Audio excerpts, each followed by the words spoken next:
dances around directly answering a question. No co-host tonight, running it solo, which some people like. They say I'm a little more focused, which is kind of hard to believe. You know, we dissected the whole show. We talked about how I could make it better, and I refused. They're shaped like action figure hands that are supposed to hold on to things. Mine hold on to grips and beers, as you'll notice. It's magical. Mark, that's insider information. I'd never give away my fishing spots, even though I don't fish.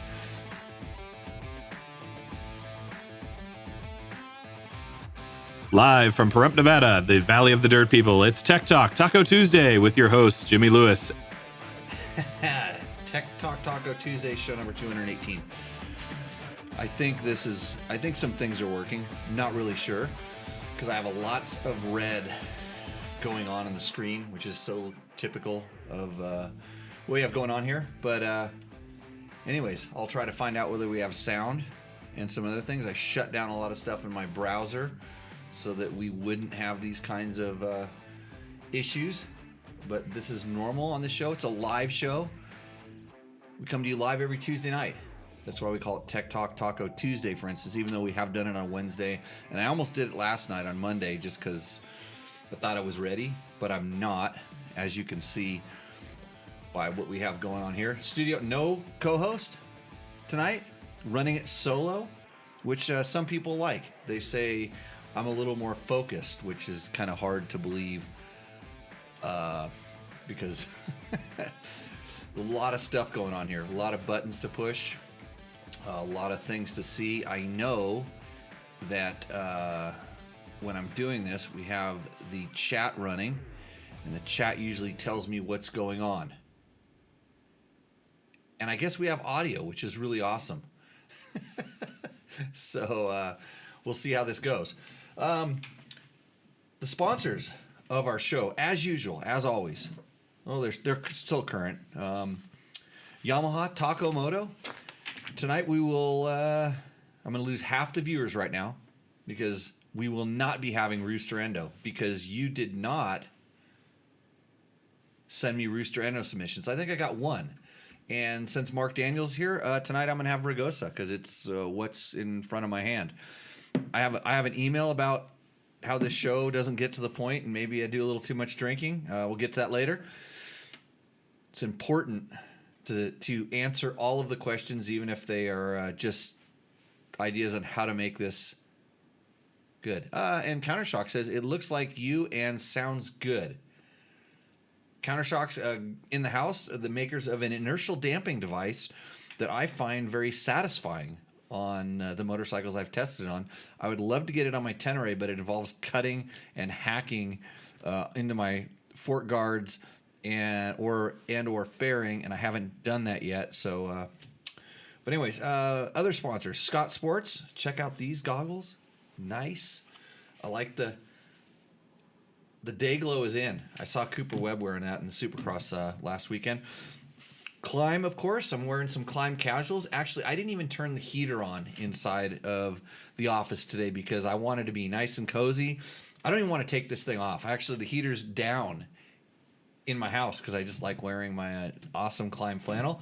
DDC, I'm going to do something to let you know if you won the Sprocket. If you are wondering if you won the Sprocket, or if you're in the chat and you have sent in a message about the Sprocket, you may be the Sprocket winner because I'm going to start. I have the list of the names, and I'm just going to go and read off the names. And if you are one of those people and you pipe up in the chat, you win. And Mike Pearson said he did send a quad pic tonight. Yeah, I put a picture of the quad up in the thing to stir some interest because everybody's telling me how to do things, and I just do things my way. It's my show. It's live. And I can do it however I want. I wasn't going to do this show because I actually thought that I was going to be someplace else tonight. Long story, not going to get into it.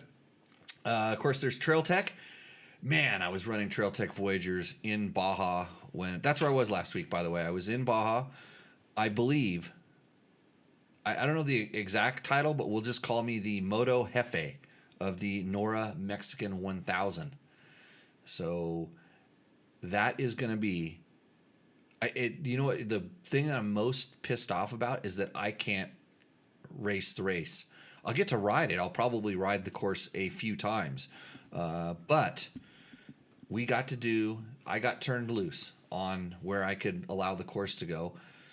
And so I was down in Baja last week, and I'll spend another week, probably week and a half down there doing the lower half of the course. And man, that is going to be some fun, awesome. It's like what I remember Baja being when I first went down there and was able to just ride on 2-track roads that you can't go off the side because the cactus will touch you, and there's little 6-inch berms from the ranchers and just the locals kind of cruising through there. Oh man, we found some neat roads and sand washes like you couldn't believe, and all this stuff. So enough about that. There'll be more announcements about that later on other places. Fasst Company, but back to the Trail Tech Voyager Pros. That's how I record all my track logs. I don't need them to see where to go, but that's how I recorded my track logs. And then we were able to use buddy tracking, which when it wasn't that dusty because we had some rain, but like when it was dusty, I don't have to wait in the turns. I just go and I leave a track log for my buddy Mike Shirley, Rally Navigator Mike Shirley. Shout out to the Rally Navigators. Because the Nora Mexico 1000 is a navigation rally. It's a 100% road book navigation rally. So yeah, we were using the Trail Tech Voyager, and I was running Fasst Company Flex handlebars, and my wrists, after 4 days, barely hurt. They just hurt. Anyways, I only had to take ibuprofen after the fourth day. It was the only time I had to put vitamin I in my system for my wrists, and that was just because I was going to go drive for a long time after that. Of course, Bulletproof Designs, makers of awesome protection products for your dirt bikes. Whether you are riding a KTM, a Gas, or a Husky, they have all that stuff. They have stuff for Yamahas. They have stuff for Hondas, radiator guards that are super stout, really good stuff. And, of course, Double Take Mirrors, who I still owe a video, and I don't know if I'm ever going to get it done, but I am going to learn how to use. I think I'm going to have GTP do the rest of my work for me. In fact, I was thinking about just having Chat GTP screen this whole. I'm gonna just record me talking, and since the time sync between my lips. By the way, is it on? How's the sync tonight? Because I spent a lot of time working on things in this show, and one of them was that there was a big time sync issue that I can kind of fix in the post production, but it's a pain in the ass. But in the show, I know there's a little bit of a lag. And the video quality might be crap because I'm seeing some red things. But anyways, that's the news of the show. Those are the sponsors. Again, thanks to Yamaha, Moto, Scott Sports, DDC, Climb, Trail Tech, Fasst Company, Bulletproof Designs, and Double Take Mirrors. Of course, you can always support Dirt Bike Test by clicking through our links on the website that take you either to Amazon or Rocky Mountain. We get a little chunk of that. It helps us out ever so slightly. And somebody's telling me not to quit my day job, whatever my day job is. What is my day job? So, okay. Looking through the chats, and I'm seeing Dan Parker. I'm going to get right to these questions. Do you have any experience with Molecule Motorsports Enduro Flag handguards? The answer is no. They are slightly thicker than the XS brand. No, I've seen them on a few bikes. I don't have any personal experience, so I can't really comment on it. Sorry about that, Dan. Generally, I like to try stuff before I talk about it. Baja must have been awesome last week. It was. Has anyone seen the AJP PR7 Gold Edition? And it looks hella sweet. It says, get some. We have an AJP that I was supposed to pick up. No, I think I'm picking it up on Friday. It's in California waiting for me. So, and no, George did not want to sit in with me. He decided he wanted to leave before I made things worse, which is completely normal. So, I mean, I could have a co-host. I could just put me in the, whoa, hold on a second here. I could put me over in the co-host seat. That is the worst thing that you have to see all night, I'm sure. I just put my face up on the thing, but I'll show you one other thing that you should know. And this is the Tech Talk Taco t-shirts are currently being printed. There was a little supply problem with some of the t-shirt sizes. That's all being handled. I should have them on Friday, and I promise that I will send them out. I'll start sending them out on early next week, maybe even before the next show, so I can just wash my hands of this whole merch stuff. I don't think I have any extras. I might have some extras coming. I don't know.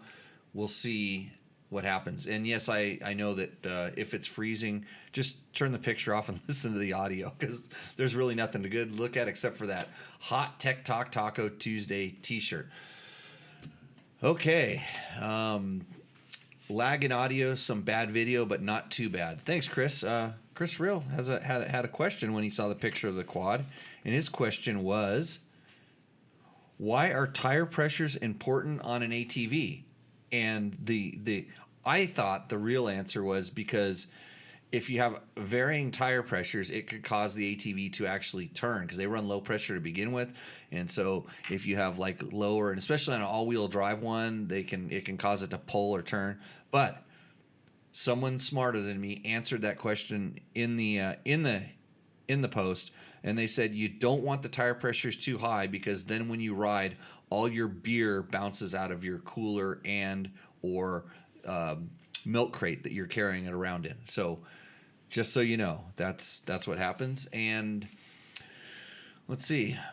Timothy Whitehouse says, going to be 50 next year, and I was thinking about doing the 1,000 next year on my FE 450, or do you think I should grab a 501? Timothy, either of those bikes would be excellent. Don't really think, once you're on a bigger bike, I mean, like, I know people that were racing KTM 350s down in Baja, which kind of surprised me. But I can see on the score courses where the trophy trucks and stuff run that are so beat up, I could actually see why maybe you would want a lighter bike, because they're just so beat up. But I promise you, my course will have the minimum amount of hoop-de-doos. In fact, I'm just going to tell you straight up, I have a whole bunch of stuff around San Felipe and not one hoop-de-doo. Zero. Mark my words. Okay. So Anthony Z says, how much difference in traction is there from the counterbalance KTM 300s compared to the TPIs? Difference in traction. So the KTM 300s have been counterbalanced for quite a while now. A few years before they went to TPI. So I'm going to say around 2017, I think they went to that new smaller motor. And the smaller motor, actually, the cases, that's when they started counterbalancing them. And I don't know that there's a big difference in traction. Because I think that when they did that, they lightened up enough stuff. The motor actually became a little bit more peppy.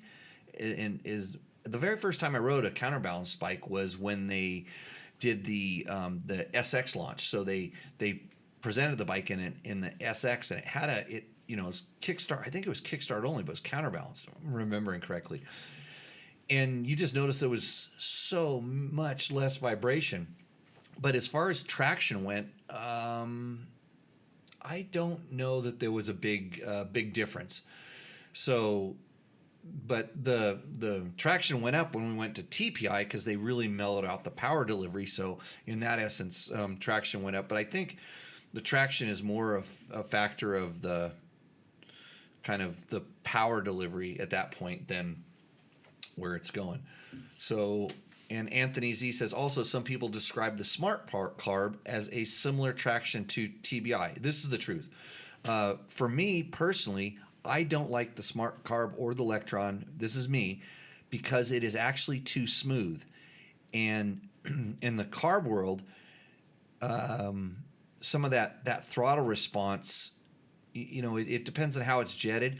But even when we played around with the fueling on those, because you're kind of adjusting the needle, you could get it to be fueled improperly, but it seemed like it was always very smooth. It didn't get that snap that, like, when you sort of richen a regular carburetor. Sometimes you kind of richen them so they sort of bog and then snap, so they don't.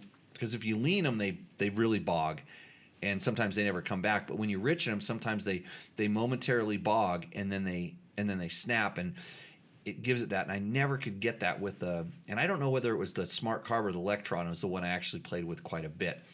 So that's the thing there. So, and Chris B said, I finally had a pin spring go out in my Voyager Pro mount after 4 years. Are the pins on the new mount much better, or should I just try to get replacements? If you have the plastic mount, especially an older one, you absolutely will have that problem. I know they've done some improvements in this. The aluminum dock, the billet aluminum dock, is a little bit better. They improved up there. But I'll tell you the one thing that I've found, because I've had plenty of failures of the docks, and that's really the only failure I've had at the dock, is when you allow your unit to go dead, and then you try to charge it up on the bike. For some reason, it just gets really hot. If the power gets really low on the unit, and then you try to charge, but if it's really low and you charge it up in some place where it's sitting still, like I charge them off of a 12-volt battery, car battery that I have in my garage, and I just hook them up on a normal dock there, and there's no problems. But I think there's something to do with the movement and the contact of the pins when you're on a dirt bike, and it can cause that spring, the charging, behind the pin to fail. Also, not having much corrosion in there, but I've seen them before. The heat gets to them, and I've seen it actually warm up enough so that the plastic on the GPS unit starts melting and causing a little conductivity problems, and then the heat just starts exponentially getting weird. So, if you've had one go bad, contact Trail Tech and let them know. Just tell them that you had a problem with your dock and see where that goes. Okay. Mark Schneider. What was your favorite Quad Magazine camping trip? And what do you know about a fish bapping stick? Mark, that's insider information. I'd never give away my fishing spots, even though I don't fish. But we didn't have fishing poles. I don't know if we had fishing poles, but we got fish with some. I do have some quad stuff. And Mike Pearson says, I have the aluminum and it's nice. So I'm not really sure where that came from. Was I talking about? The aluminum dock. Understood.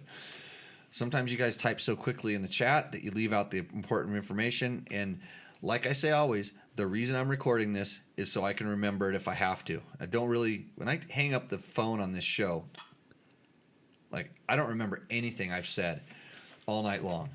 And so reading some of this stuff is a little bit difficult. Sander Sandwiches asks, your number one favorite suspension of all time, whether it be a company or inserts. Favorite suspension of all time. What was the best? So currently, I'm really happy with almost all the stock suspension that comes on stock Yamahas and stock KTMs.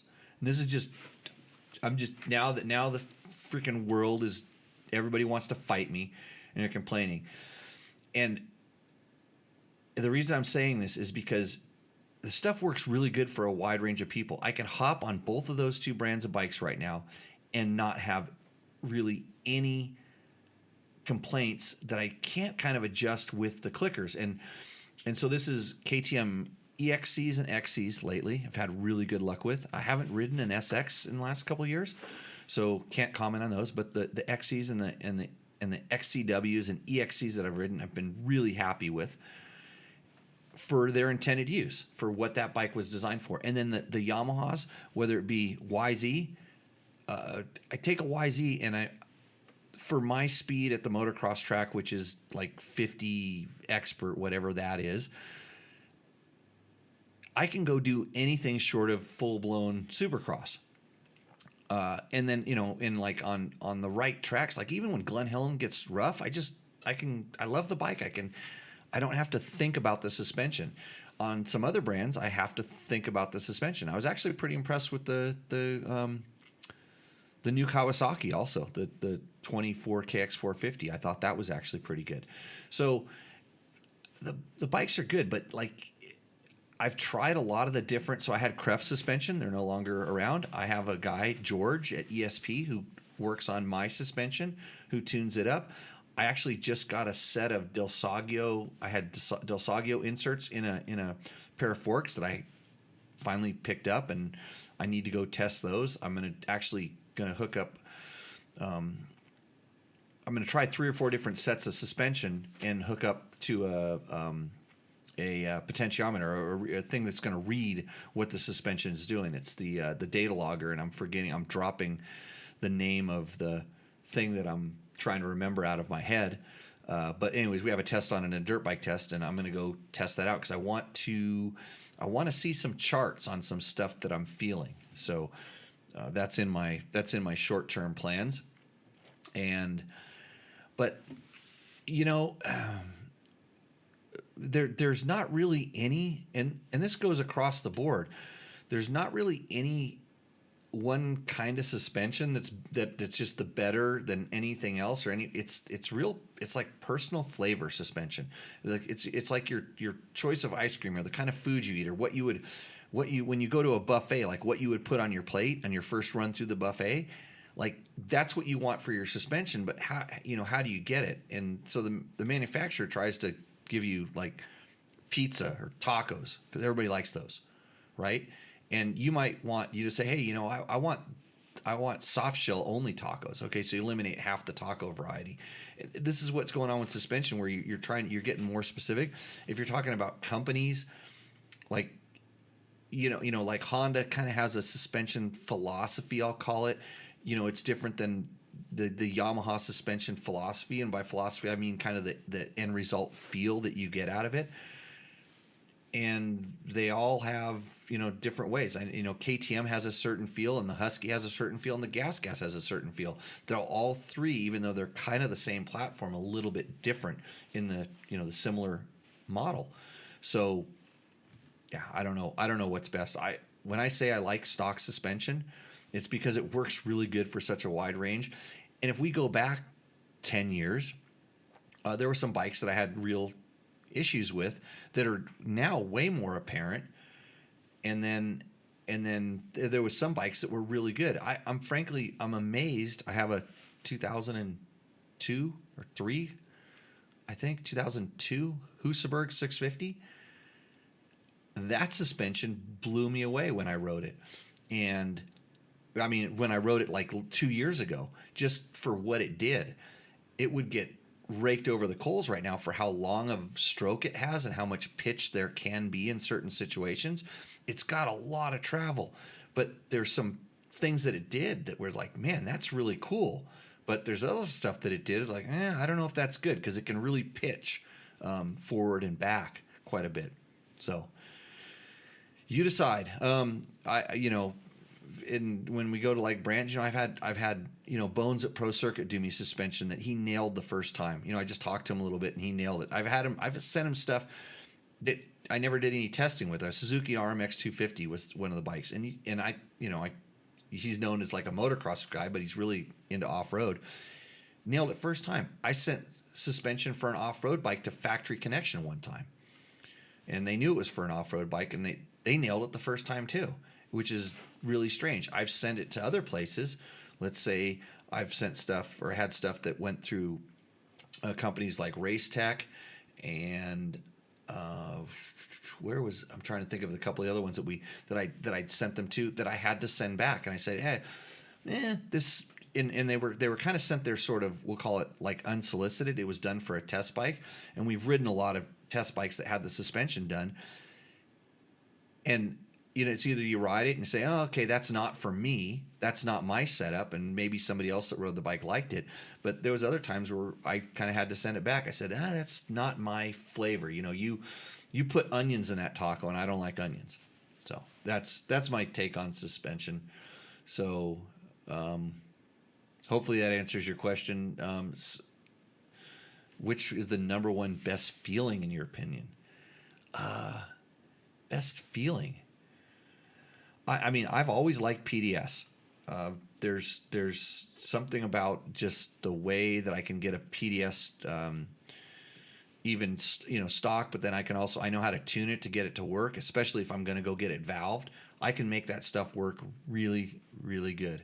Even that Husaberg I was just talking about, it was actually, believe it or not, PDS. So, I've always been a fan of that, but I mean, just like these days out of the box and the test reviews and stuff kind of confirm it. It's like people really seem to like the Yamahas, and people don't like the KTMs for the air fork, but I really like the air fork. So I'm all over the place. Don't ask me, right?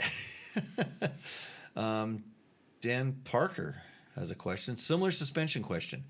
He has a 2021 Gas EC300. I'm adding the proper springs from weight and considering having Enduro Engineering revout for Michigan B-Class hair scrambles with some decent-sized jumps. Do you think the revalve is worth it, or work with the clickers first and see how bad it bottoms out on jumps? Okay, Dan, so I've said this millions of times and stuff. If you've ridden and the bike's broken in, put 7, 10, 15 hours on it and have the suspension serviced. So before you do anything else, and if you go to stiffer springs, have the springs put on or have the suspension serviced. Especially in the forks, if you go into brand new springs, like they're going to contaminate it a little. They're going to, the new springs tend to, sometimes leave a little bit of, residue and stuff in there. But so I would say start with fresh fluid. If you're going to springs that are substantially stiffer than stock, you will probably have to have the suspension revalved because the rebound is just not up to what the spring is going to do. So this is just something to kind of take into consideration. If you're going to heavier springs, you're going to have it revalved for the full sake of the rebound is going to probably be overpowered. But if you're going to, like, say, same thing if you're going to lighter springs, it's the opposite end of the spectrum. But I always say get it serviced, get it broken in, then ride it, and then get it the best you can with the clickers. And then when you send it in to your suspension guy, when it finally goes to the suspension guy, that'll give him an idea of where you're at, and it should match what he's thinking. And if he talks to you, you're talking to him, and they say, "Hey, I'm all the way out on the compression," or my rebound's in really far, and then I wanted more or something, they can kind of bring it back. Or you say, "Hey, I went in so far on the rebound, it started affecting the compression. I didn't like what it was doing." So I always say, play around with the clickers and see what the damn clickers do to begin with. Maybe you're way up on the high-speed compression or something weird like this, and that'll kind of tell you the feeling you're trying to get, and it'll give them a better idea of what they're trying to work with. So, that's the take. So George says, I want to say the forks in the 24 XCW felt very good even when I lawn darted my head into the wash yesterday. Well, thanks, George. We also learned on the 24 KTM that the headlight, the plastic holding the headlight shell and the headlight itself is brittle because George can punch a hole in the ground with it and it breaks. So those are the questions that's going on. I'm going to run in right now. We're going to go in here and see who could possibly win this DDC Sprocket. If you are in the chat right now, hopefully you're in here. Contestant number 1, Alan Cohn. If Alan happens to be in the chat, you could be the winner of the DDC Sprocket from last show. So you got about a minute or two. And FYI, we play a drinking game during your show, says Sandor. 3 rules. Drink when Jimmy talks about being a magazine editor. Okay. 2, drinks when he dances around directly answering questions, and he takes a shot himself. Well, I'll start with the latter, Sandor. Hopefully you're going to survive this show, because I will too. Like I said, Ragosa dances around directly answering a question. DDC Sprockets, huh? Says Korean Donahue, yeah. DDC Sprockets, Delaney Drive Components, our original sponsor of this show. DDCRacing.net is where you go for all of your sprocket needs. We like to say we like DDC. Oh, exactly. And somebody's going to be getting that in about 2 minutes. It's not going to be Alan Cohn. So, cheers. Next up on the agenda. Oh, we have questions. I have some good questions tonight. Don't forget to go to Jimmy Lewis Off-Road. Hey, we have some openings in our February class and also our April class. And if you're a female, if you're a woman, we have ladies only March class taught by my beautiful wife, Heather. So I'm just going to stand around in my casual climb gear during that. I'm not going to do anything. I'm just going to stand around and be the useless husband at that class. So check out jimmylewisoffroad.com for more information. And okay, so Alan has not made it. So our next amazing contestant is Dan Parker. Dan Parker, if you're out there in the internet's world, you could be owner of the Sprocket. I think that Dan watches the show on when it's uploaded to the YouTubes. Oh, Dan Parker is here. Dan Parker, you get the Sprocket. So I'm going to email me myself a note right now, reply, and you win. Completely random drawing way of doing the Sprocket thing. So you win a DDC Sprocket. Thanks again to DDC. That's good. We got that contest out of the way, and now we're into the questions. Oh boy, what happened to my notes here? I'll get to have a really good idea to help improve your show a little bit later. And the Tech Talk Taco Tuesday T-shirts, by the way. Like I said, coming on Friday. And don't go to any fake climb websites. This is another public service announcement. I guess they've gotten a lot of those things taken down. But if you see, Climb has some really good closeout deals going on, and you can just go to their website, go to climb.com, and they have a section that's like closeouts. That's where all that stuff is at. If you see something that looks too good to be true, it probably is. So don't do that. So we're talking about the Honda Transalp, which I was riding. I ran into a guy on a brand new Transalp who rode it in the dirt with no skid plate, which scared me. But then he also liked the user map set like rain mode, and I'm like, whoa. So Dork in the Road says, so many haters in the comments for this bike, but every review I see pretty much the same. It's great if you use it for what it was designed for. Great review, Jimmy. So I'm glad someone called Dork tells me I did a great review. This is always important to me. Bone Daddy 4560 says, I wish Honda would bring the AT back to the US market. The TA might be what I get instead. So I'm a little confused because I thought AT standard for Africa Twin, and I'm pretty sure there's Africa Twins in the United States. So this is what you get on YouTube. But AT might mean something else. And Marty Thompson says, I rode both this, meaning the Honda Transalp, and the Tenere. I bought this. He says it's way better balanced, not top heavy. Okay, I disagree with the not top heavy. I don't think it's better balanced. I think it's similar. Very easy to ride. That's an interesting thing because with all the traction controls, I find it hard to ride. I took it on a 200 km enduro loop last weekend. Okay, 200 kms. That means not from the United States. Might be Canadian. And by the way, I'm still apologizing to all the Canadians I offended on the last show. Speaking of that, there have been a few Tech Talk Taco Tuesday T-shirts export it up to Canada for some of your consumption. Let me know if I promised you one in one way, shape, or form, and I can get it to you. Anyways, 4 bikes in the group. I sat on the back wheel of the leader on a KTM 500 EXC all day on his Transalp. It's way more capable than people make out. Ride one before you dismiss it. And this is coming from someone who has never really understood why people like Honda so much. Okay. I don't think you went on an Enduroloop on that bike and kept up with the KTM 500 unless it was your grandpa on the KTM 500. Okay? That's what I think. So, and I know why people like Honda so much.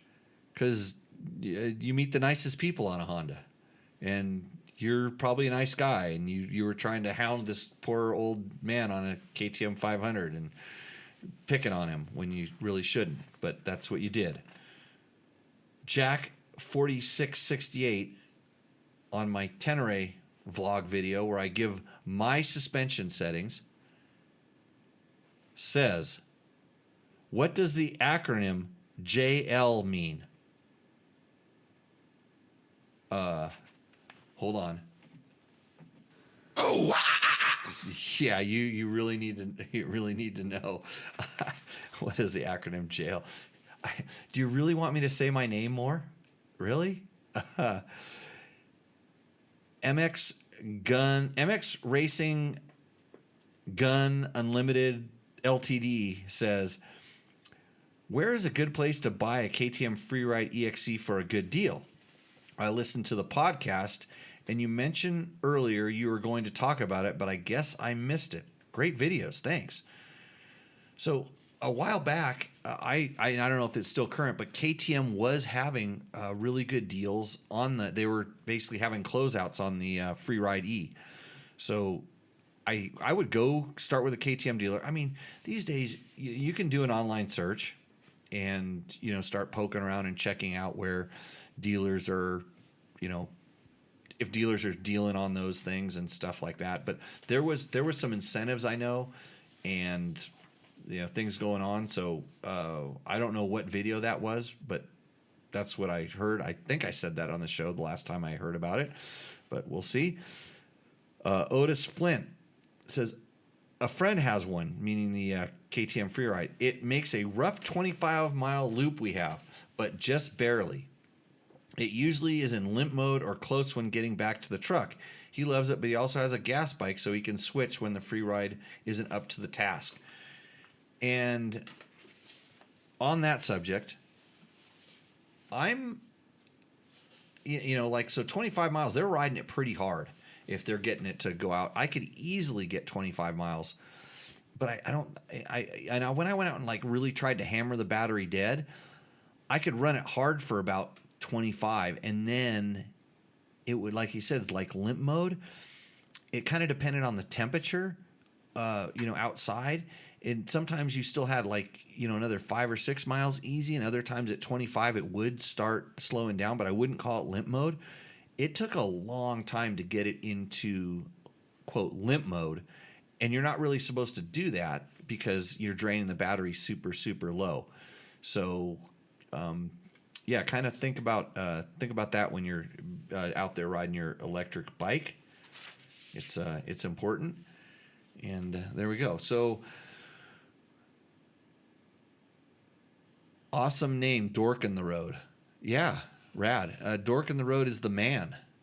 So he has a good. I met him at the. I didn't actually meet him. I listened to him talk at the Tour Tech rally. What about KM for learning road books or Baja? KM. What does KM mean? Yeah. Do you want to know what the acronym means? So, go where it's snowing to buy a cheap bike. Okay, that's a good idea, Troy. It's probably even better to buy a cheap electric bike where it's snowing. I'm thinking, especially after all the pictures of the Teslas popping up at the charging stations, because the charging stations weren't working very well. But okay, So I'm checking to see. Hey, Mike Pearson says my Climb Arsenal pack is the best. I agree. Climb is sponsor of this show. So when I'm wearing my Climb Arsenal vest, I'm usually riding the Yamaha WR450, which I rode the other day and had a really great rip around the desert. We did some nice sand washes.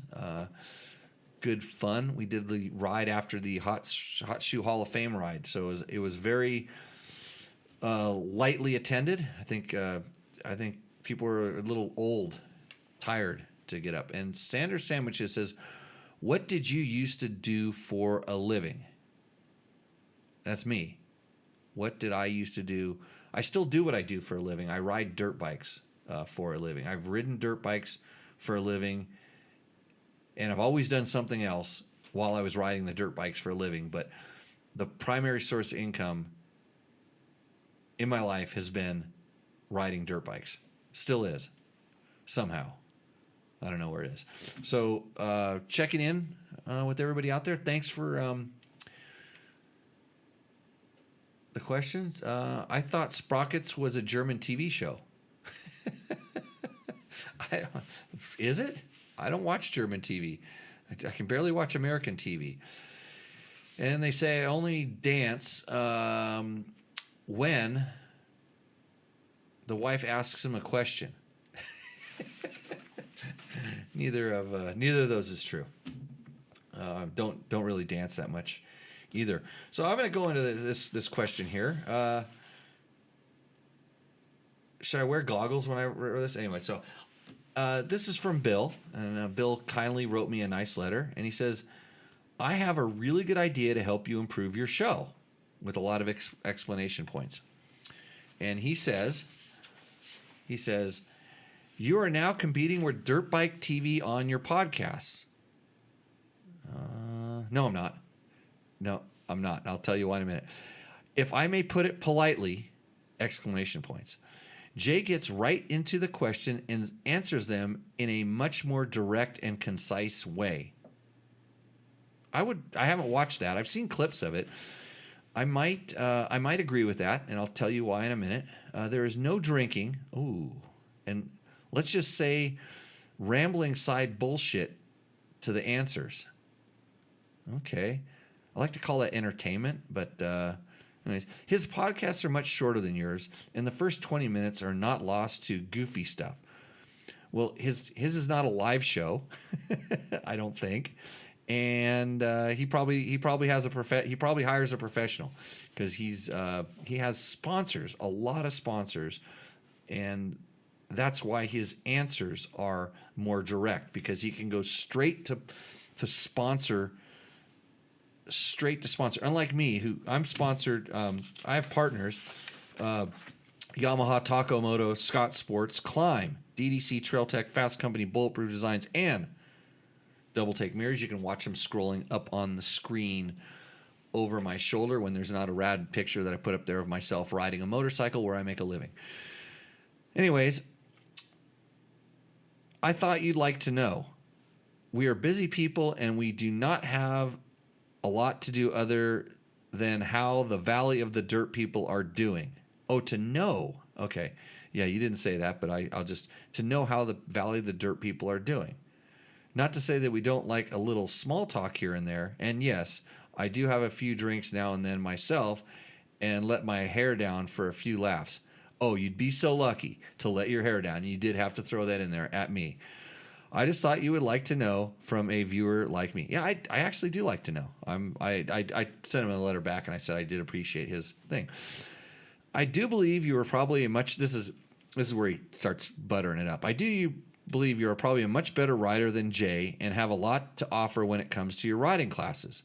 Keep up the good thoughts and have excellent content to your shows, but please get down to business and still hold your joy of motorcycle tech and your riding experience.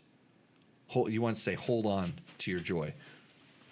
I'm going to hold on to my joy here in a second. It was right behind the stage. Not that I like drinking that much, but I just, these letters really bring it to me. I'd like start crying, but I'd rather have a sip of beer right now. This is where I need a co-host, because I really want to talk, but I'm really thirsty. You will go a long ways with more busier people like myself. Bill, thank you. He says, thanks, Bill.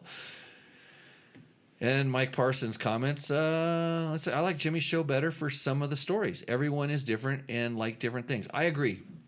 So, hold on. I'm going to agree with myself.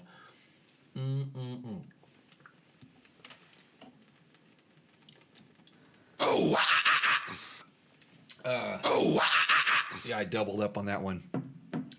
So, even back in the day when I was working at the magazines, when I was at Dirt Rider, I was really very keen to understand that as much as people use that as a reference for getting good, solid information, they also need to be entertained. Because if it was written like a lab manual or a white sheet, nobody would buy it. Some people looked at it just for the pictures. I know why some people didn't like that magazine, and they like Transworld, or they like Motocross Action, or they like something else. Like, you get Transworld, and you get girls in front of the motorcycle, or maybe next to it, or whatever. And I don't like mixing those two things personally. Like, looking at girls and motorcycles, I like looking at them for different reasons. So I separate it. So that wasn't my tack.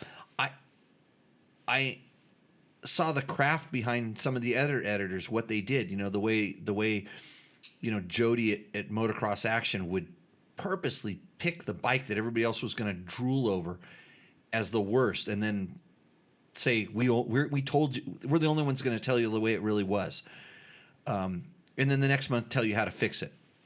There was the just wham bam thank you ma'am dirt bike magazine approach of just get it done with as many small words and as quickly as possible, and didn't go into so much detail. So I just found a place where I kind of fit, but I always remembered there was a certain amount of entertainment. It had to be enjoyable. My column would kind of tell you what was going on, but maybe tell a story and maybe a joke, or it might be funny in some way, shape, or form. I actually talked to a guy today who reminded me of a story I told about my hands that are they're shaped like action figure hands that are supposed to hold on to things. Mine hold on to grips and beers, as you'll notice. It's magical, kind of.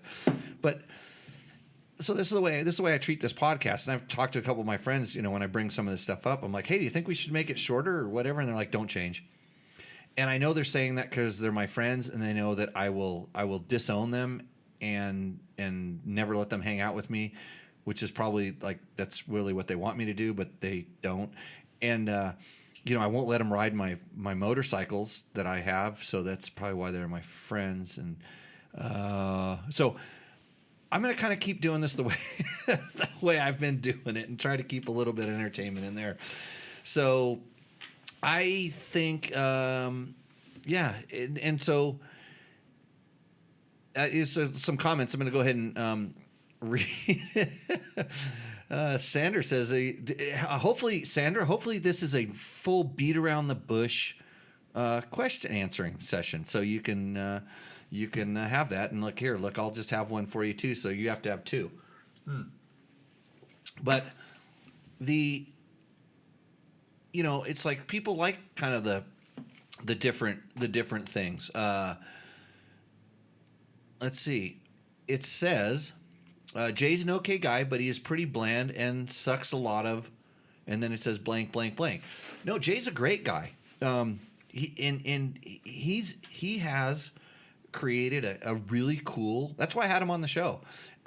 He still owes me his worst of picks. He won't do it because it's somebody. It's just like anything that's taken out of context. He could say something bad about something, and it might be a personal thing or whatever, and then like 7 years later, there might be a really good opportunity to work with that company, and they're like, well, 7 years ago, you said that the this, whatever it is, that if it isn't a Wiseco, Pro X, Dunlop, all of his things. He does pimp his stuff, and that's what he's supposed to. That's what he has to do. So that's the way it kind of works. And Dave Burgess says we like goofy stuff. Yeah, I don't want to call it goofy. Jim Jarvis says Dirt Bike TV, aka Pimp My Ride. We never had an aftermarket bike part he didn't love. It was like they were called Jay Clark bikes. The bikes that Jay would build with all of his sponsor stuff would just do the rounds at the magazines, and I've ridden a bunch of them, and they were exactly that. It was just a lot of stuff. It was a product showcase. It's just like these people that do bike builds, these influencers that do bike builds and list all the parts down on their bottom under an affiliate link. They get all the stuff for free. They hope you click on it. They get a little thing back, and they get a lot of free stuff, and usually they just go and sell the bike. So it's, I can tell you how this business works and how it breaks down. And as soon as I write my book, which I've been talking about for 4 years now, because that's how long I've been doing this podcast. 4 years, jeez, 218 episodes. If at 50 a year, that's about 4 years. I need to go back to a Mexican restaurant. So then you figure out how to make this less complicated. We're still running in the red on the thing. So if the stuff's buffering, I'm blaming the computers. So let's see. I like Jimmy's show better for some of the stories. Well, of course you do. That's why you're listening right now. Everyone is different and likes different things. It's like sitting around a campfire, says Craig Alberts, after a long day of riding with Jimmy and friends. Perfect. That is the atmosphere that I'm sort of trying to create here. I honestly, we do have sponsors. They do help kind of support us, but they barely pay for the bandwidth of all the stuff we're putting out. And in reality, I've gotten so much from dirt bikes. I mean, like I told the guy earlier, I ride dirt bikes for a living. I want to continue to do that. And this is sort of my penance. I think I've sinned by riding so much dirt bikes and had so much good times with it that I have to give something back. And I know how much you wouldn't even be listening to this if you didn't like riding dirt bikes. You want to be able to go riding all the time, and that's what's cool. And that guy must be fun to ride with. Which guy? You probably should go riding with Jay, because he has all the trick bikes with all the cool parts on it. I got to get him back on the show. Actually, I should get him back on the show, and then we could talk about whose show is better. That's what I would do.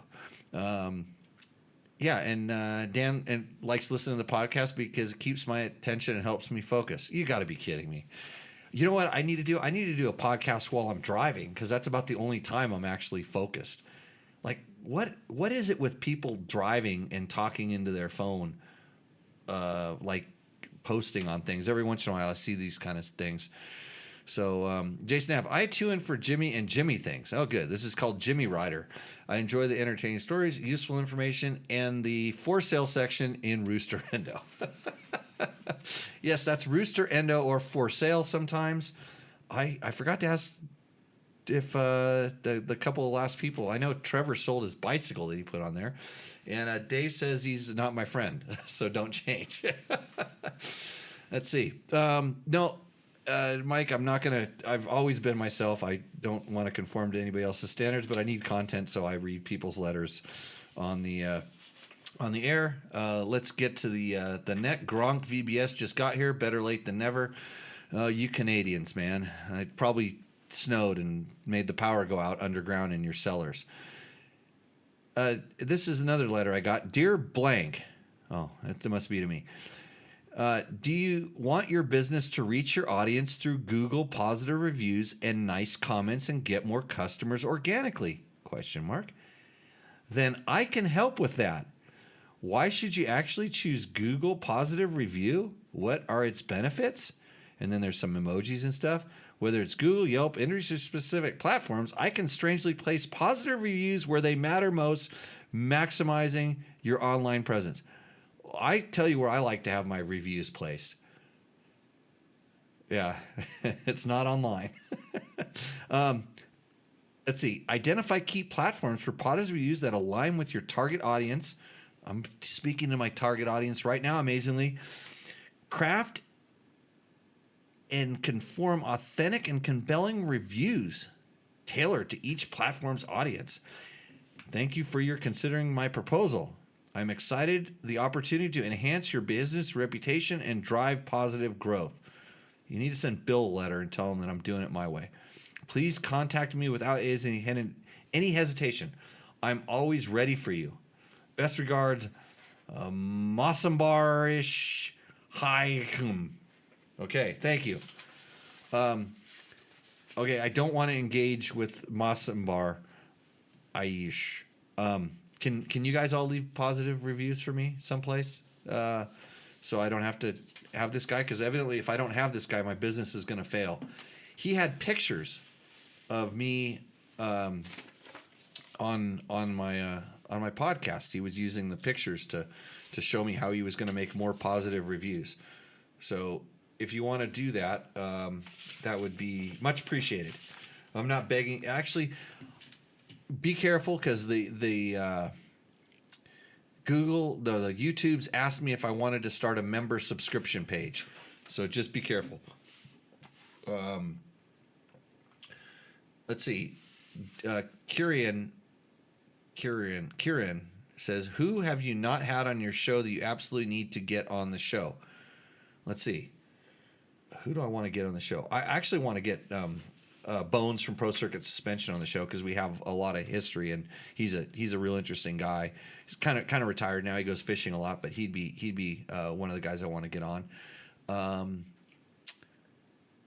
I've talked to a whole bunch of people about it, but it's difficult to get him. I want to get Jason Abbott on the show. That guy. We'll talk about motorcycle media and editors and what it's like working for manufacturers and all the tricks they have. Who else would like to get on the show?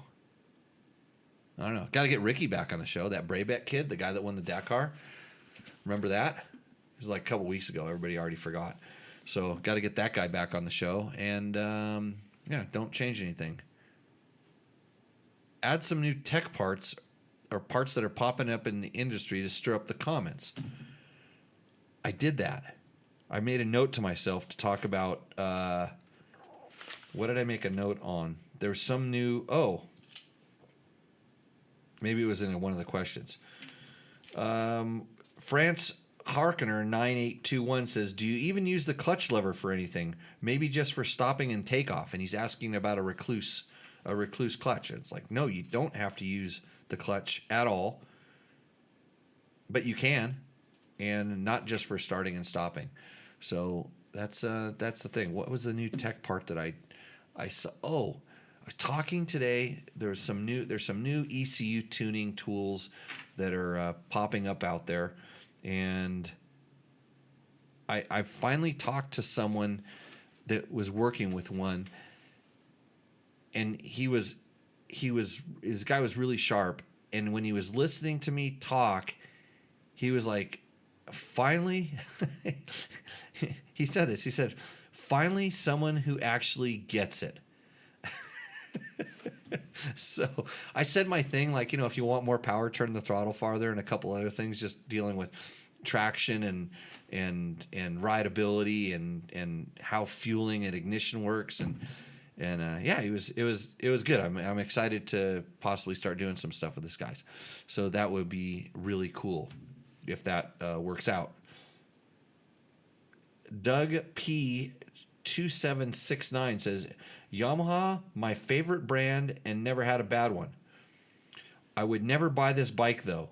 2-strokes are best for dirt and to repair. Okay, glad you're looking at.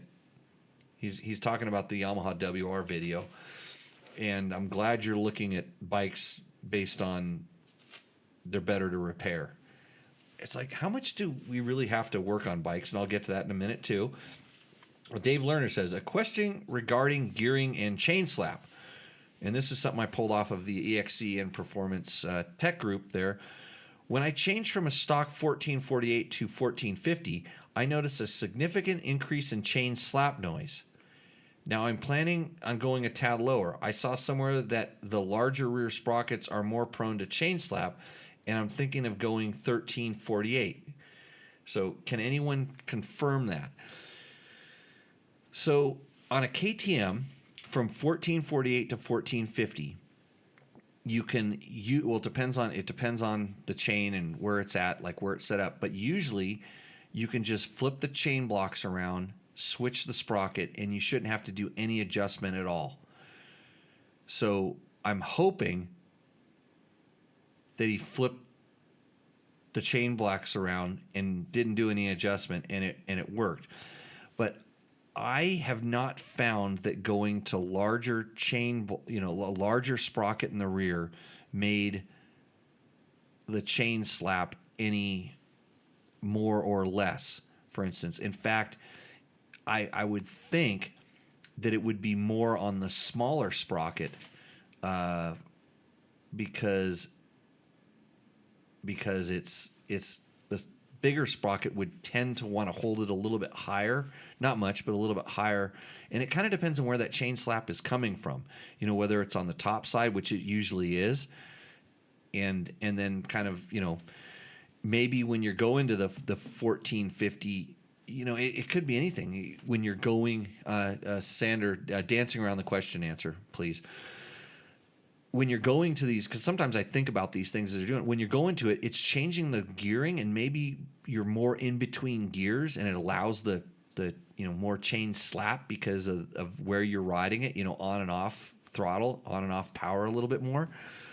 So, and then, it really, is it slapping on the upper chain guide, where it used to be a roller, or is it slapping on the lower one down at the bottom that's kind of across that frame rail? So it really depends on where that noise is coming from. I will tell you straight up that different chain guides and chain blocks make different noises, and some of them are designed to be soft and quiet because they need to pass sound standards, and some of them are designed to last a real long time, and they tend to be harder plastic, so you hear the chain kind of slapping around on that. And going to a 1348, I think that's actually going to make it. I would think it would make it worse, because with that smaller countershaft sprocket, it's gonna also put the chain down lower onto the, kind of onto the swing arm, and that is kind of a problem when you run like 12. I used to run a 12 tooth on some of my KTMs for really gnarly stuff, and that would actually wear right through the chain guide, the upper wear pad, pretty quick, and it wasn't really that good on the chain either. It was a little too tiny. But yeah, when you go down to the 13 to go to the one smaller, it's less. And I was just riding a KTM 500 with a 15 tooth countershaft sprocket on it, and I have on that bike, I believe I have TM Design Works, which are some of the harder things, and I didn't really notice any big difference going from a 14 to a 15 or a 13 on I have in some of my other bikes. I haven't noticed a difference in chain slap. So I wonder if you adjusted your chain differently. That's what I would get back to that's what I would get back to on things. So into the chat. If you wonder how you can ask questions on this, you can comment on the video. We get back to all of our comments on the show, so we don't always answer them in the comment section, but we always cut them and bring them back and answer them on the show. You can join in the show live, ask your questions in the chat. We most of the time get to all those when it doesn't get too crazy inside of here.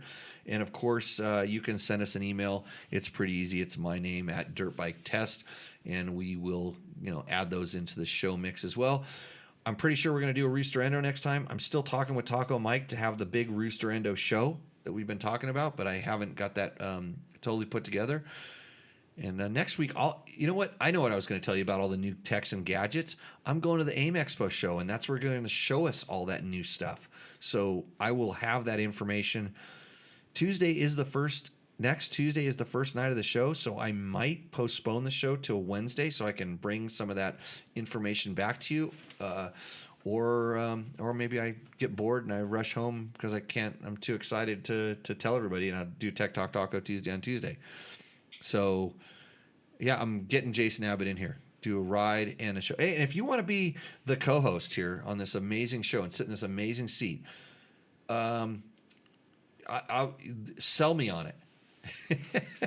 Sell me on you coming in to be a co-host in the show. Let's see how you can do at hosting a live podcast where we have problems with audio and button pushing and things like that.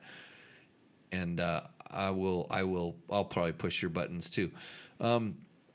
Yeah, I have a finger that I use to check my chain tension. I just push up on I literally, on my KTMs, if I'm running kind of a near standard gearing, if my swing arm is unweighted, I push up on the chain to the back of the bottom chain guide.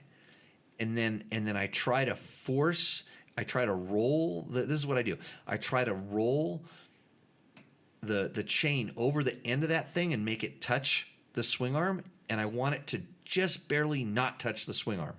If you can kind of visualize what I'm talking about. So you think about, you're running your finger along the chain to the back of the bottom of the chain guide, and then you push it up, and I've done this on quite a few different bikes, and it seems like right before the chain touches the aluminum part of the swing arm, the top is so tight that it's good. If it goes up and it touches, it's too loose, and if you get there and there's like a 1/16 or a half an inch before or a quarter inch before it gets there, maybe it's too tight. And the way you can check this is the next time you have your shock off with your chain still intact, run your chain, get your swing arm perfectly straight. So it's not it's in the swing arc, it's perfectly parallel. So your swing arm pivot, your center of your counter shaft, and your rear sprocket are essentially in line. And that's when that's when the chain will be at its tightest. And you can kind of check that there, and then compare that, if it's not tight, compare that to when it's at the regular extension. And then you can kind of do some math on your own and figure it out. Best thing to do it exactly like they tell you to do it in the manual, if you have time and you want to be that concise about that. So Bill O'Neill says, it could be a rookie rider with 20-year-old knowledge, also a mechanic.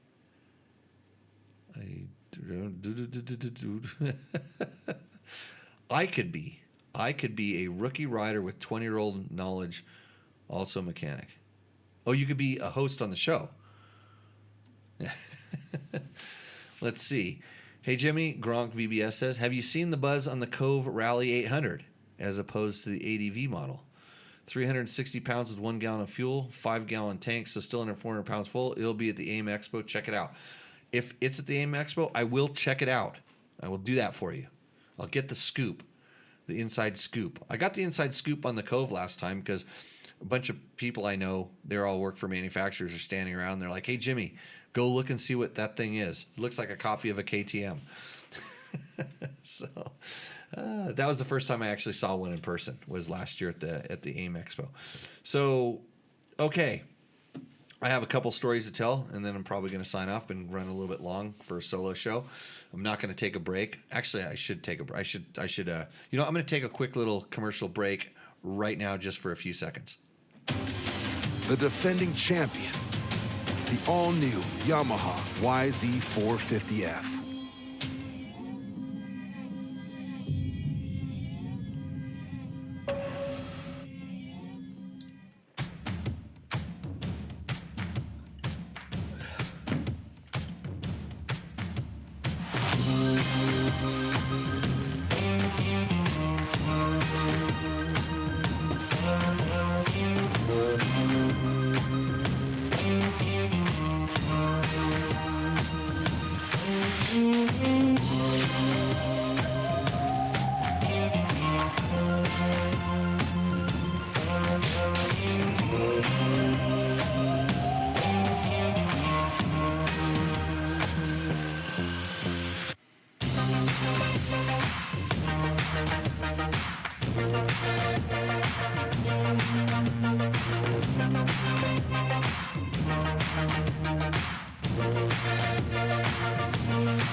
What's up, Moto Buddies? Mike here from Taco Moto Co. What is the Taco Touch? It's the best service in the industry. Virtually 24/7 tech support via email or text, and it's like having a dirt bike doctor on call every day of the year, helping you fix your bike or recommend parts or setups for you.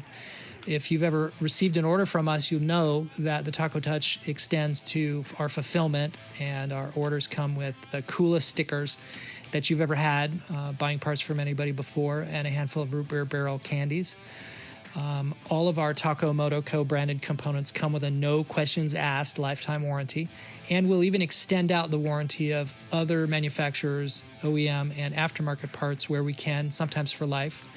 We test and tune endlessly and exhaustively and obsessively. We're trying to destroy everything that we can before you get your hands on it, to look for weaknesses and to improve it, or to make recommendations to the manufacturer. And if it's something that doesn't meet grade, then we don't offer it on the store. Everything that we carry is something that we have personally used, tested, and ridden, and raced, and knows meets the high Taco Touch demanding standard. Go out and get some adventure.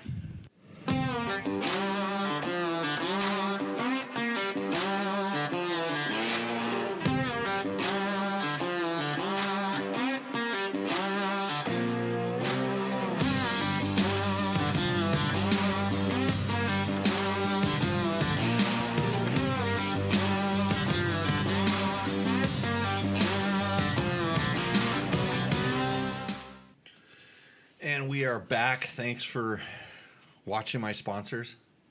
Sponsors are good. They're these companies are people that I support, trust, known for a long time. I use their products. I like them. And Ron Wilder says, Wielder, any updates on the t-shirts?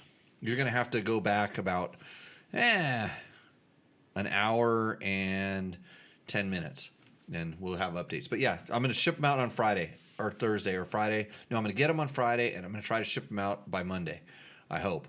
But yes, that's an update on the t-shirts. Would you like to see the t-shirt? I'll put it up on the screen here. Look, I look good in that t-shirt, don't I? It's almost as good as the Climb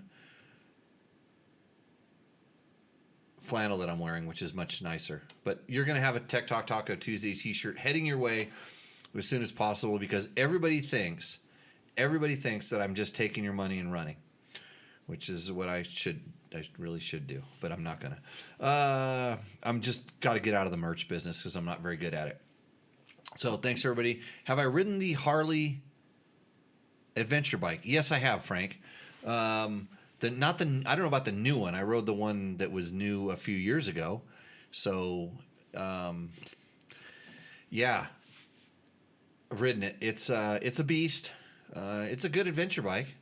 It should be pretty. I mean, I don't know what the Harley electric bikes are, so I would try to check it out. I need to ride a few more of these kind of like these electric bikes that are kind of popping up. I really still want to ride a Stark. They're just, they're sold out. They're selling everyone they can. They don't need any more press, period, let alone somebody that they feel hates electric bikes, which isn't me, but people seem to feel this. And then, Ron's got 7. 7 t-shirts. Yeah, he sent me some money. I tried to go to Mexico and hide, but it didn't work. I came back.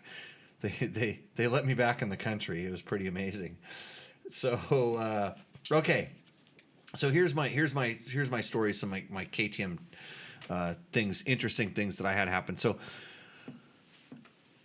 when I start having a problem with a bike, different problems with the bikes, I have a system for, okay, the first thing I always ask myself, the first thing is, what did you do to it last? Like, what caused this problem? It's not, they rarely just sort of break. So when we were down in Mexico, the first problem we had, interestingly enough, was on, I believe it was a 2018 Husky 501 that Mike was riding. We pulled up, and I'm looking at his gas tank because I'm always checking to see how much gas we have, and he had a slightly smaller tank than me, and I actually was carrying an extra gallon that I dump into my bike as soon as I could. And I looked over at his bike, and it looks like the gas is foaming. And I'm looking, and his bike's running fine. He doesn't say anything. And I'm like, hey, Mike, I think you got a split fuel line, or your fuel pump is, or fuel filter or something is cracked. And so he's like, really? And I'm like, yeah, I think so. I go, how's it running? He goes, it's running fine. So we rode for another 50, 60 miles, and it got lower. It got low enough to where now you can kind of see it spraying up out of the, where the fuel pump was, is actually spraying the side of the tank. I'm, oh, yeah, that's what it is. So we ended up, opening the gas cap, and you could look down in the tank, and you could see where it was just starting to, out of the seam of the fuel filter, it was spraying gas. And so this was, it was like, okay, this could go bad at any moment, but it probably been doing it for a long time. We don't know. And it was his bike was running fine. So we got back, and luckily I actually was carrying around a Taco Moto, metal fuel filter, one of the ones that Taco Mike, that's tacomoto.co sells. I had that. But I threw the clips in there that hold it, and I actually got ones that were too big. And lucky Mike, in his little spare toolkit parts, he didn't even know he had it, but he had a fuel filter kit from KTM, and with the right size clips. So we put the good fuel filter inside there, and we got the clips. We did this the next morning. We rode another 50 or 60 miles before we and the bike ran fine, but it was just getting time to fill. But this and it was a made in Turkey fuel filter, by the way. So if you know, and the ones that you say made in Austria seem to never fail. The ones that say made in Turkey have a little bit shorter of a shelf life, but this bike has 300 and something hours on it, more than that. I think he was saying 340 or something was where his hour meter was claiming the bike was at. But yeah, so we popped it out, popped in a new filter, and we're on our merry ways. But and that's just kind of a known thing that happens. And people go, well, aren't you worried about it? Yeah, I was carrying one. So I'm not really worried about it, but I did have the solution had I needed it. It would have been a little rough if we had to change it out in the field, because I didn't have the right hose clamps. So we could have used zip ties. I'm pretty sure we could have popped it apart and used zip ties to kind of get the new filter on, but I don't know how they would withstand the pressure. It'd be interesting to see, but we ended up getting the right clips and everything was all good. So the next thing that interestingly happened is I have a KTM 500 that had a tick, and so here's the sources of KTMs and Huskies and whatever. And when we start talking about noises and ticks, I always talk to, I talk to Taco Mike every once in a while and ask him about just different things. And I talk to Chris Blaze, who has a lot of experience on these things. And so I talk to a lot of guys because you talk to the guys at KTM and they don't have, my contacts down there, they don't have experience with 200 and 400 and 500 and 700 hour motorcycles. That's just not their wheelhouse. They deal with things when they're new and they're kind of in their cycle for a year or two. They hear about issues if there are issues reported by customers, but other than that, it's they're sold and gone. They're working on what's coming next and what the new thing is. So you have to talk to guys that work on them all the time. So I do try to talk to guys like this all the time. So I have this KTM 500 that has a tick, and I posted about it about 2 years ago, and it was a bike that I got from somebody else, so it wasn't my bike, so I don't know the original history of it. And because I have a few of these things, it kind of got lost in the mix. It got shuffled around. And the tick kind of went away, but I think I started paying attention to the wrong bike. And so finally I put a sticker on it and said, okay, this is the one with the tick. And so now I know which one it is. And I can't figure it out because I'm like, well, this one I rebuilt the head on one bike, and another bike I put a top end in. And neither of those bikes, the sounds didn't really change. The one that had the really bad tick was the one I had to rebuild the head on because the valve keepers wore out and it dropped a valve. That tick was really bad. But the kind of ticky one, I'm going, oh boy, what is it? And I know, and I checked the valves on the tick bike, and the valves were all in spec.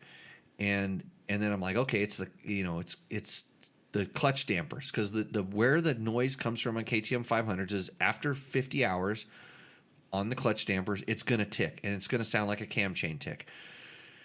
And then the other tick that they make is when the piston gets really starts getting a little bit sloppy, it will make a tick.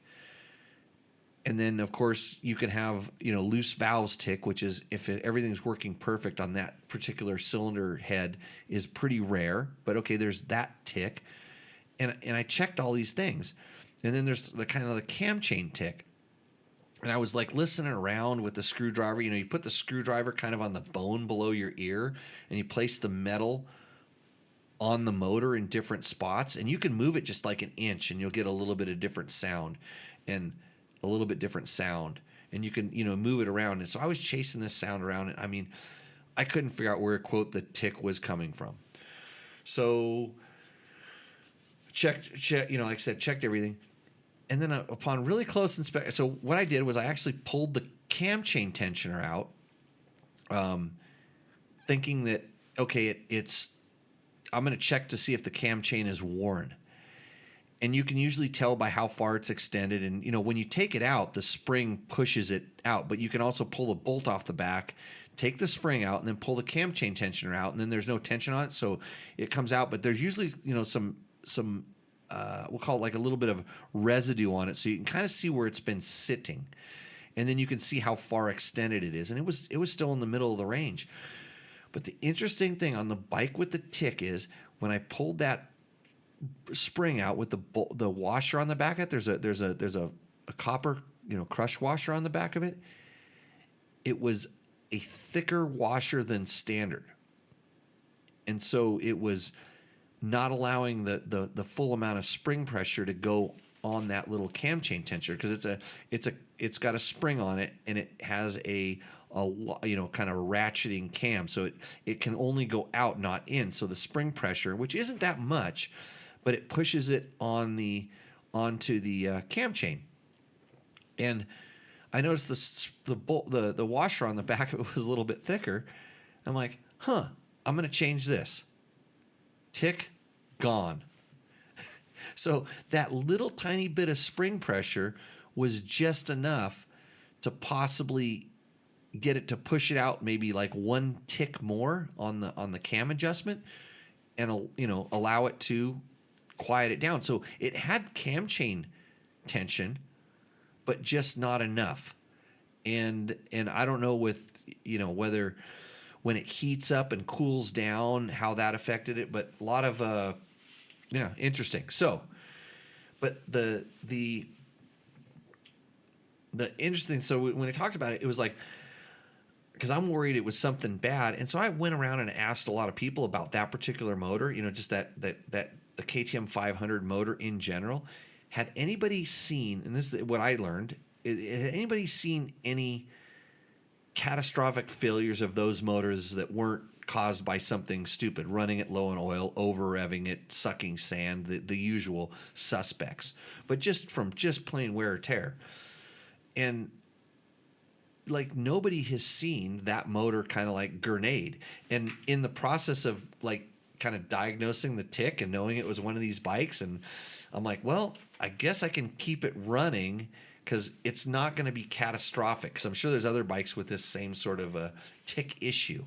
So that's how. So I did a little research. If there had been stories of rods coming apart at 500 hours commonly, that's how long they last, or if you let your piston wear out, it likes to turn sideways and then it blows a hole in the cylinder and wrecks your cylinder head, I wouldn't have been riding the bike. But I asked around, hey, do these things really fail? And I asked people that knew, that saw a lot of them, high mileage ones. They're like, no, they don't really just grenade. Even with the high mileage, they grenade when you do something wrong, but any bike will. So that was my essentially, kind of path to doing, how long is this thing going to last?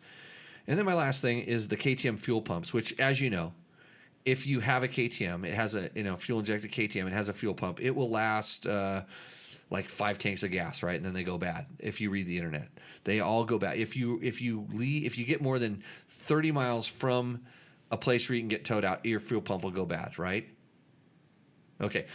Well, that's what I heard, but I've been chancing it. I don't carry around a fuel pump with me. I never intend to. The fuel filter was kind of a reach, and believe it or not, the ride in Mexico was the first time I've ever actually carried one on my person.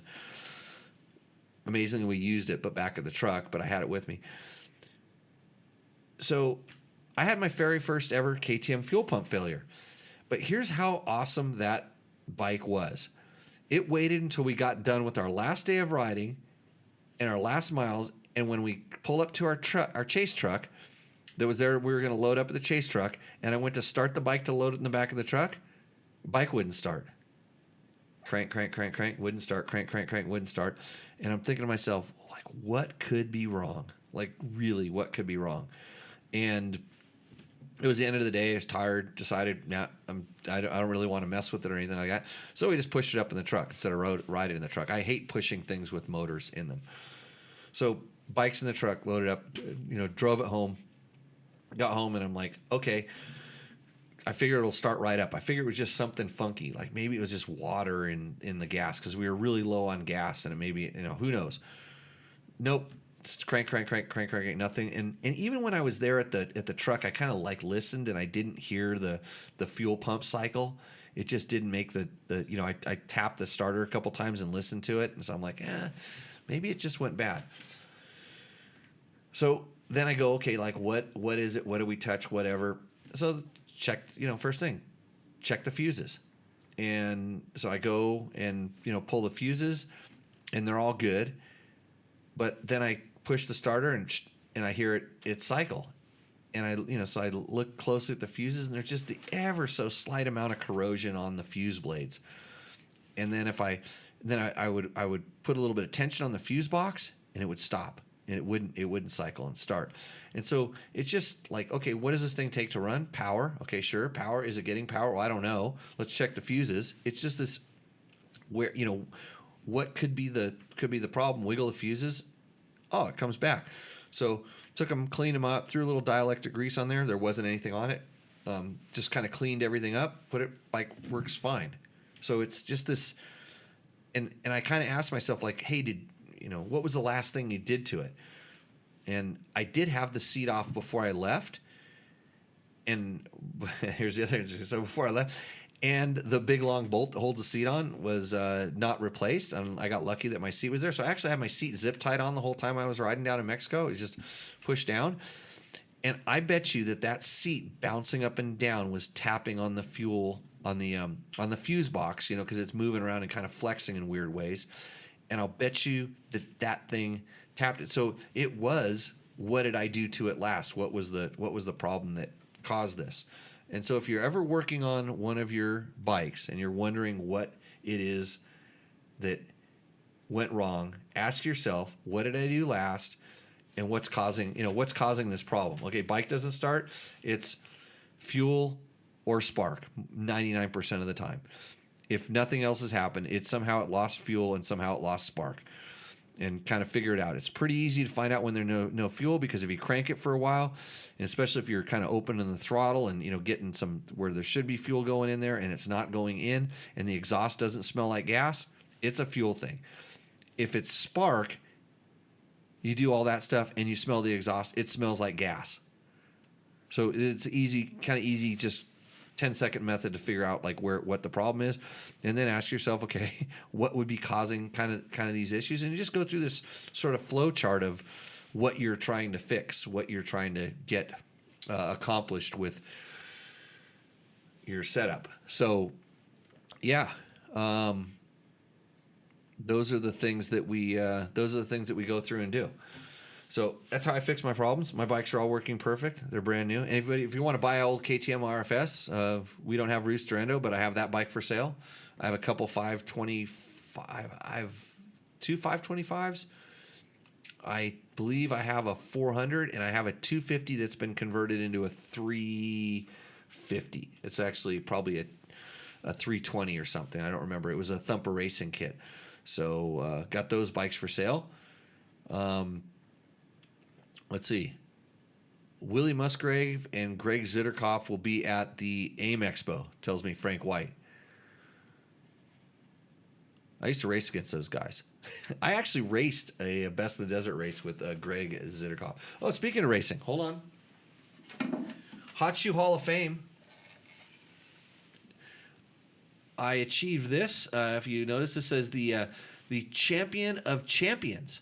So this means that I beat a whole bunch of old dudes in go-karts. So, and you should have seen my face. I had my race face on. This is why I don't race. I got a little too serious. I punted my way into the front. So, throw some T's in the chat, yo, to get the party started. So, yeah, hey, if you like Tech Talk Taco Tuesday, throw some T's in the chat. And, yeah, thanks to Gene. Hey, the Hot Shoe Hall of Fame was super fun. Hey, and another thing, they did a live webcast, and I'm not kidding. Tech Talk Taco Tuesday has better technical prowess than those professionals at that thing. So, yeah, throw some T's up in the chat for me. I'm the winner of the 2024 Hall of Fame Champion of Champions go-kart race. I did not have the fastest lap time, which that means I didn't win in my book, because I think lap times speak a lot. And Clay Dolman says, on the topic of the RFS, do your clutches go flat, lose hydraulic fluid after sitting for a while? While I replaced all the gaskets, and it seems an ongoing thing. The bike does sit for long. Period. So, though. I just read it as it came in. So 4XTs. On the RFS, so interesting enough, one of the problems I had recently, I believe it was on another KTM 500, was the so no, and if the RFSs, if the clutches on any KTM, if the clutch starts going losing hydraulic fluid, it's probably out of the seal down at the bottom. And it's the O-ring on the piston inside of there. There's Magura ones, and there's Brembo ones, and then there's a lot of Recluse ones, and they all seem to be a little susceptible, kind of depending on the fluid that's in there. Whether how good they are, but generally just replace that O-ring on the piston. And I don't know if they have. I'm pretty sure that someone like All Balls or something like that will sell a rebuild kit or something. But a lot of times when they do sit, I think they dry out, and then when they start moving again, it fractures the O-ring that acts as essentially the seal on that. So that could be a thing. Yeah, so there we're going. They got 4 T's. Yeah. Hey, Mike, we gave you some shout outs. We talked about your bikes, your broken bikes in Baja, and how I saved you. And by get the party started, do you mean that you should have been watching this show an hour and a half ago, where we dissected the whole show? We talked about how I could make it better, and I refused, as you would well expect.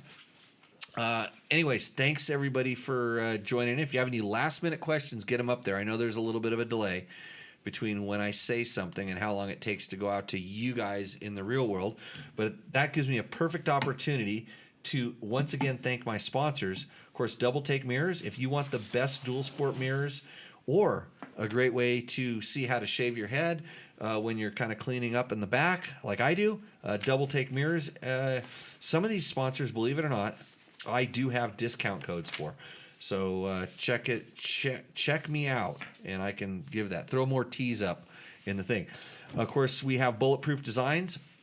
They usually sponsor our new product of the week segment, and I didn't really prep that much for the show. I tried to make the sound work, so I didn't do that. Fasst Company, they were our first product sponsor. They hooked up somebody with a brake clevis, and I think some other cool stuff, T-shirt and things like that.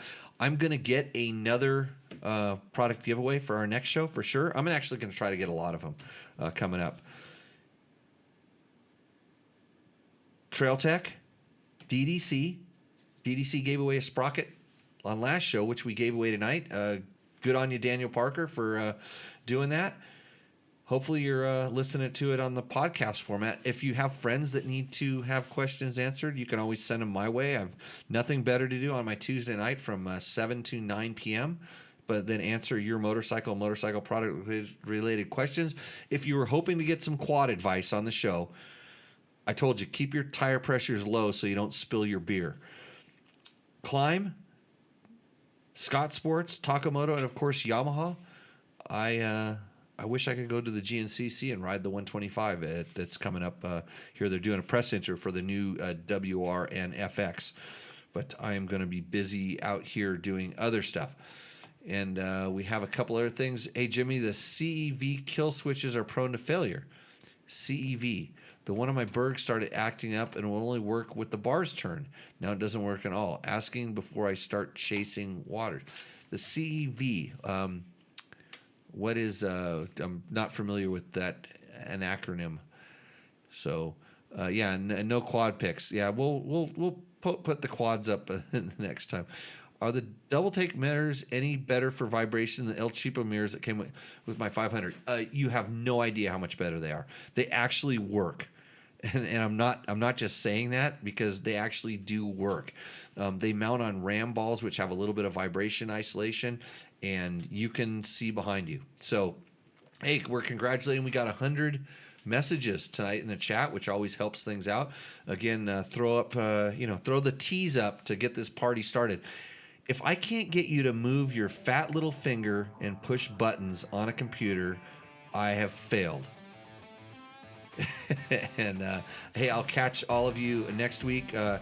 Cheers. Tell Jay to have a beer for me, although he can't, over there at the Dirt Bike Test. I'm going to do a produced show one of these times and blow him out of the water. Because that's... Wait, is competition good or bad? Are we all supposed to love each other? I don't know. Anyhow... Eurobikes used to come with CEV switches. I like how they are modular and compact, just not intuitive. So I don't. CEV switches are prone to dust and dirt and getting inside them. Okay, this is what I'm hearing. So thanks for the help on that, Gronk and others. So if it works when you turn the bars. And this is the thing, it depends on, like, what is it, a KTM version Husaberg, or is it a Husaberg?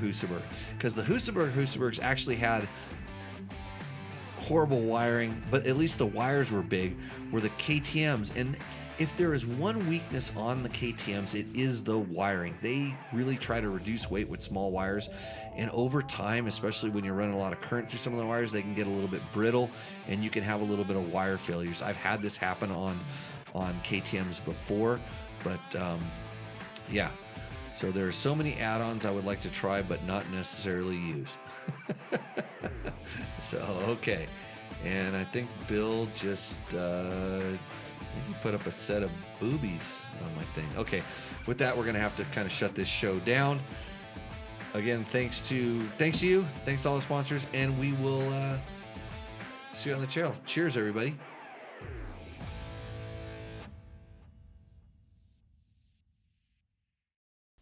If you liked what you saw in this video, come check us out over at dirtbiketest.com on the webs.